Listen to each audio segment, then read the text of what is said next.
ମୁଁ ଆଉ ବଞ୍ଚିବାକୁ ଚାହୁଁନି। ମୁଁ ଆଉ ଏ କଷ୍ଟ ସହି ପାରୁନି। ମୋ ପରିବାର ଲୋକଙ୍କୁ ଦେଖିବାକୁ ଭାରି ଇଚ୍ଛା ହେଉଛି। ସାର୍, ସେ 3 ଜଣ ଯୁବକ ମୋ ସହ ଯାହା କରିଛନ୍ତି ମୁଁ କହିବି ପାରିବିନି।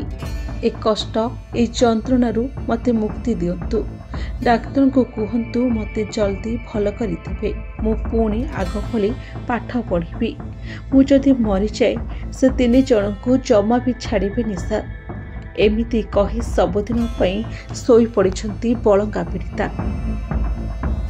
ମୁଁ ସେଦିନ ମୋ ସାଙ୍ଗ ଘରକୁ ସାଇକେଲ ନେଇ ଯାଉଥିଲି। ଆଉ ହଠାତ୍ ବାଇକ୍ରେ 3 ଜଣ ଯୁବକ ଆସିଲେ ଆଉ ମୋତେ ଟେକି ନେଇଗଲେ।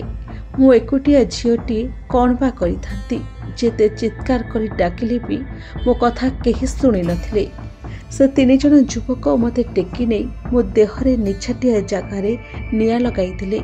ମୁଁ ହାଉଳି ଖାଇ ଡାକ ପକାଇଲି। ମୋ ଶରୀର ହୁତୁ ହୁତୁ ହୋଇ ଜଳି ଯାଉଥିଲା ଆଉ ମୋ ଦେହ ଯନ୍ତ୍ରଣାରେ ଭାରି କଷ୍ଟ ପାଉଥିଲା। ଦେହରୁ ଧୀରେ ଧୀରେ ଚମଡ଼ା ଛାଡ଼ୁଥିଲା ଆଉ ମୋତେ ମେଡ଼ିକାଲ ନେଇଗଲେ ସମସ୍ତେ। ତାପରେ ମୁଁ ଜୀବନ ଆଉ ମୃତ୍ୟୁ ମଝିରେ ରହି ମୃତ୍ୟୁ ସହ ବଞ୍ଚିବାକୁ ଲଢ଼େଇ କରୁଥିଲି। ହେଲେ ଶେଷରେ ମୁଁ ହାରିଗଲି। ଲଢ଼ି ଲଢ଼ି ମୃତ୍ୟୁ ପାଖରେ ହାରିଗଲି। କେତେ ଯନ୍ତ୍ରଣା ସହିଲି, କେତେ କଷ୍ଟ ପାଇଲି। ମୋ ଶରୀରର ଅଧା ଚମଡ଼ା ଉଠି ଯାଇଥିଲା। ହେଲେ ସବୁବେଳେ ଭଗବାନଙ୍କୁ ଡାକୁଥିଲି, ହେ ଭଗବାନ, ମୋତେ ଆଉ କଷ୍ଟ ଦିଅନି, ମୋତେ ବଞ୍ଚାଇ ଦିଅ।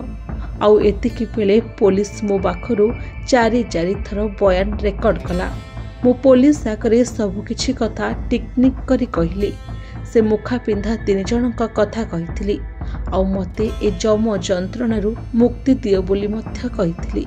ହେଲେ ଶେଷରେ ମୁଁ ହାରିଗଲି। ଏତେ କଷ୍ଟ ଆଉ ଏତେ ଯନ୍ତ୍ରଣା ସହି ନ ପାରି ଭଗବାନ ମୋ ଜୀବନ ନେଇଗଲେ। ହଁ ଆଜ୍ଞା, ବଳଙ୍ଗା ପୀଡ଼ିତା ଅନେକ ଦିନ ଧରି ମୃତ୍ୟୁ ସହ ଲଢ଼େଇ କରିବା ପରେ ହାରିଯାଇଛନ୍ତି ମୃତ୍ୟୁ ପାଖରେ। ହେଲେ ମରିବା ପୂର୍ବରୁ 4 ଥର ପୋଲିସ ଆଗରେ ସବୁକିଛି ଗୋଟି ଗୋଟି କରି କହିଛନ୍ତି। ପୋଲିସ ତାଙ୍କ ବୟାନକୁ 4 ଥର ରେକର୍ଡ କରିଛି।